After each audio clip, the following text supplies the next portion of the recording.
soo dhawaada maanta waxaan ka hadlaynaa mawduucaas waxaan rajaynayaa inaad wax badan ka faa'iido faa'iidooyinka cabista bayturaafka ama beetroot wax loo yaqaano iyo cudurrada lagu daaweeyo. Marka inta aanan muuqaalkan u gudagelin waxaan rabaa inaan bayturaafka waa geedkan kuwa muuqda faa'iidooyin badan uu leeyahay. Marka waxaa jira bayturaafka sidiisaba waxaa ku jirta maaddo la dhaho nitric oxide. maadadan marka maxay qabataa? maadadan waxay qabataa xididada dhiigga ayay kala fidisaa, way balaarinayaan macnaha. marka xididada dhiigga haddii ay balaartaan maxaa dhacaya waayo? marka xididada dhiigga haddii ay balaartaan waxaa yaraanaya cadaadiska dhiigga, pressurekii ayaa yaraanaya. marka maadadan nitric oxide-ka waxay muhiim u tahay dadka qaba dhiigkarka, dadka dhiigoodu kacsan yahay. haddii mar walba pressurekaaga uu kacsan yahay xitaa adigoon dhiigkar lagu sheegin, beetroot ama bayturaafka muhiim ayuu ku yahay, sababtoo ah waa mid ka mid ah waxyaabaha pressureka yareeya, cadaadiska dhiigga waxyaabaha yareeya waaye. sababtoo haddii aad isticmaasho bayturaafka xididada dhiiggaaga way kala fidmayaan, way balaaranayaan. haddii ay ciriiri ku jiraan macnaha pressurekiyaa ziyaadahay, haddii ay balaartaan xididadii qolqolkii dhiiggii ayaa hagaagaya. marka maadadan muhiim ayay ku tahay. tan labaad dadku aysan ogeyn ayaa jira inta badan. waxaan rabaa inta aanan faahfaahinta gudaha u gelin inaan meel yar kaa fahansiiyo.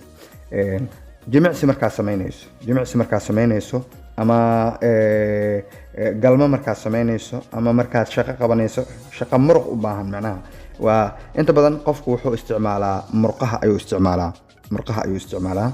marka murqaha markaa isticmaalayso waxaa u baahan tahay oxygen u baahan tahay. meeshan marka waxaa ka ogaanaya daalka ha noqoto inaad ku daasho shaqo, inaad ku daasho jimicsi, inaad orod ku daasho, inaad kubad ku daasho, inaad galmo ku daasho, daalka oo dhan marka aad qofku uu daal dareemayo waxaa yaraaday qofkaas oxygenka uu haysto ayaa yar. macnaha Soomaalidu way dhahdaa qofkan neef ma hayo. fiiri, qofkan neef ma hayo lagu leeyahay, waa sax, qofkan neef ma hayo waa oxygenkii ayaa ku yar macnaha. murqihii ayaa marka isticmaalkoodii tacbaan ay noqonaysaa. bayturaafka marka wuxuu kordhiyaa oxygenta marka ay korortana waxaa yaraanaya daalkii, murqihii ayaa macnaha awood helaya. marka murquhu ay awood helaanna daalkii ayaa yaraanaya. macnaha ninka hadda fiiri kubad 90 daqiiqo dheeli kara iyo ninka kubad 20 daqiiqo kadib daalaya isku oxygen ma aha. marka dadka jimicsiyada sameeya, galmada laftigeeda, waxyaabahan oo dhan waxaa muhiim u ah oxygen fiican inaad haysato. oxygen fiican inaad haysatana wuxuu ku xiran yahay inaad isticmaasho waxyaabaha oxygenta badan kordhiya sida bayturaafka. marka daraasado badan waxay sameynayaan qofka bayturaafka isticmaala oo ka adkeysi badan yahay qofka aan isticmaalin. jimicsiga haddii la dhaho, haddii galmada la dhaho, meel walba wuu uga adkeysi badan yahay. marka waa qodobka labaad oo aan rajaynayo inaad wax badan ka faa'iido. qodobka saddexaad wuxuu ka hadlayaa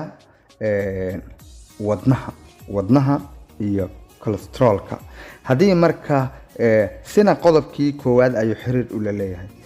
inta badan dufanka laba noocaa jirta: dufan jirka muhiim u ah oo loo baahan yahay, jirkuna u baahan yahay, iyo dufan jirka uusan u baahnayn oo dhibaato ku ah. waa sida sokorta. fiiri, sokorta jirka uu u baahan yahay, haddii laakiin ka badato dhibaato ay u keenaysaa. sidaas oo kale waaye dufanka haddii marka jirka inta uu u baahan yahay in ka badan haddii jirku ay galaan, khatar waaye. marka bayturaafka wuxuu yareeyaa cholesterolka ama dufanka kiisa xun, LDL la dhahaa. sidoo kalena wuxuu wanaajiyaa cholesterolka ama dufanka kiisa wanaagsan, HDL la dhahaa. labadaas markay dhacdo waxaa yaraanaya bararka xididada dhiigga. waxay bararaan inta badan marka dufanka xun uu ku bato ayay marka xididadu bararaan. waxaa marka labadan shay markay dhacdo oo cholesterolka ama dufanka kiisa xun la yareeyo, xanuunada wadnaha inay kugu dhacaan, inuu cholesterol kugu dhaco, intaasba ma suuragelayso. qodobka saddexaad meeshaas ayaan uga baxaynaa. qodobka afraad waxaa nagu soo laabanayso maadadan nitric oxide hore waxaan u sheegnay inay saameyn ku yeelato dhiigga oo xididada ballaarinayso. hadda shaqo kale ayay qabanaysaa.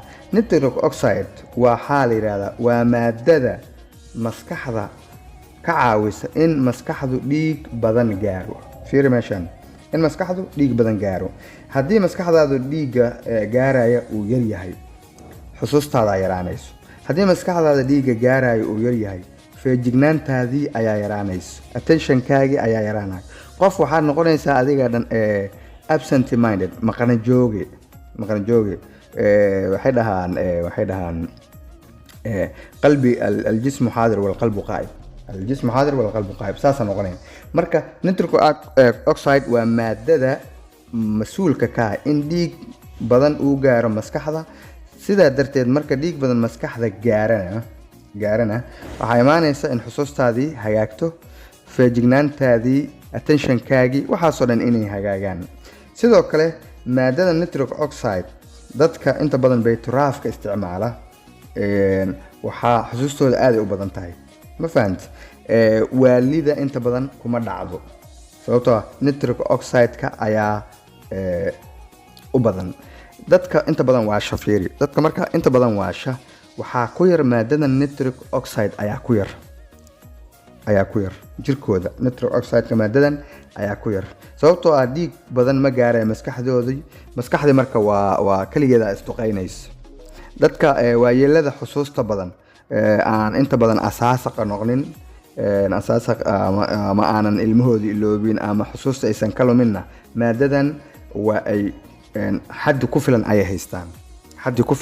ayay haystaan. marka maadadan waxay ku jirtaa bayturaafka. isticmaalka bayturaafka markaad da' tahay iyo markaad dhalinyar tahay iyo markaad xusuusta lumiso iyo markii attentionkaagu yar yahay iyo marka maskaxiyan dadka xanuunsan, intaba way u fiican tahay bayturaafka. waxaan rajaynayaa muuqaalkan wax badanaa ka faa'iideysaa. weliba waxaan rajaynayaa in bayturaafka waa dhayalsanaysaa oo aqoon badan uma lihid, laakiin muuqaalkan kadib wax badan inaad bayturaafka isticmaasho ayaan rajaynayaa insha allah. bayturaafka sidoo kale waxaa ku jirto maado la dhaho betalain. maxay tahay? maadadan waxay beerka ka nadiifisaa sunta. fiiri, waa maado muhiim ah. beerka waxay ka nadiifisaa sunta. sidoo kale shaqo labaad ay qabataa. maadadani waxay kelyaha ka ilaalisaa inay dhagxaan ku samaysmaan ayay kelyaha ka ilaalisaa. waxayna sidoo kale hagaajisaa shaqada kelyaha. 3 shaqo ayay maadadan betalain qabataa. betalainiska marka waa maado laga helo bayturaafka. haddii marka bayturaafka aad isticmaasho waxaa ka dhigan tahay sunta beerkaaga gaaraysa totally way yaraanaysaa. kelyahaaga dhagxaan kuma samaysmayaan. haddii ay dhagxaan ku samaysan yihiinna, dhagxaanta weliba yaryar iyo waxyaabaha oo caradoo kale ahna waa ay kaa dhammaanayaan. shaqada kelyahaagu haddii ay yaraydna way soo hagaagaysaa.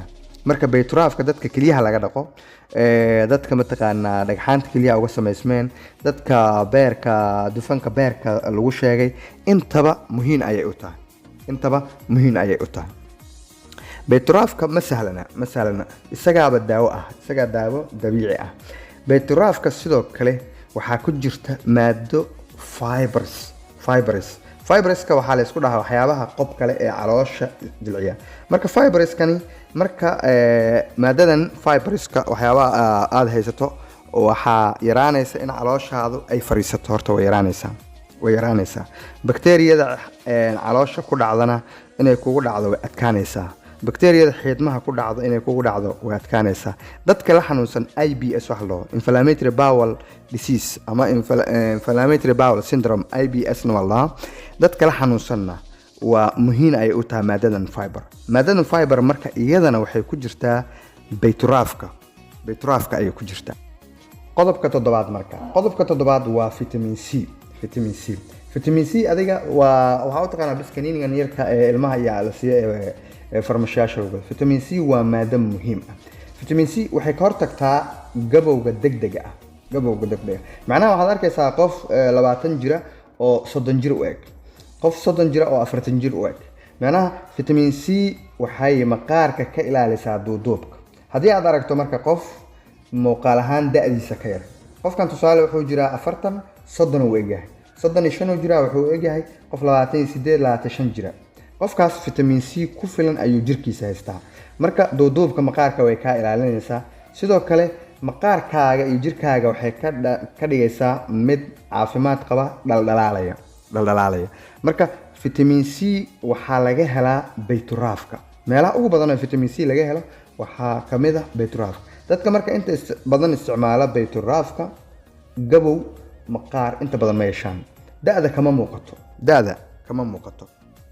da'da kama muuqato marka haddii aad rabto in muuqaal ahaan qof da'diisa ka yar inaad noqoto waxaad u baahan tahay in isticmaalka bayturaafka aad saaxiib ka dhigato bayturaafka sidoo kale qodobka 7 waxaa ku jirto iron maado birta maadadan iron waxyaabo badan ayay qabataa laftigeeda murqaha caloosha xanuunada caloosha waxyaabahaas oo dhan murqaha caloosha ee xanuunada ku dhaca ayay yaraysaa xanuunada caadada la xiriira ayay yaraysaa sidoo kale waxay ka hortagtaa dhiig yarida haddii marka caadada ay ku dhibto haddii murqaha caloosha ay aad ku xanuunaan haddii dhiigaagu uusan HB-gaagu u dhaafin 7 8 9 10 meelahaas hadduusan dhaafin bayturaafka muhiim ayuu ku yahay dadka hooyooyinka uurka leh laftigooda bilaha dhexe way isticmaali karaan waxaan rajaynayaa muuqaalkan inaad wax badan ka faa'iiday like saar muuqaalka haddii uu ku qanciyay si saaxiibo badan u dhageystaan nagu soo biran haddii aad nagu cusubtaana ha iloobin inaad subscribe saarto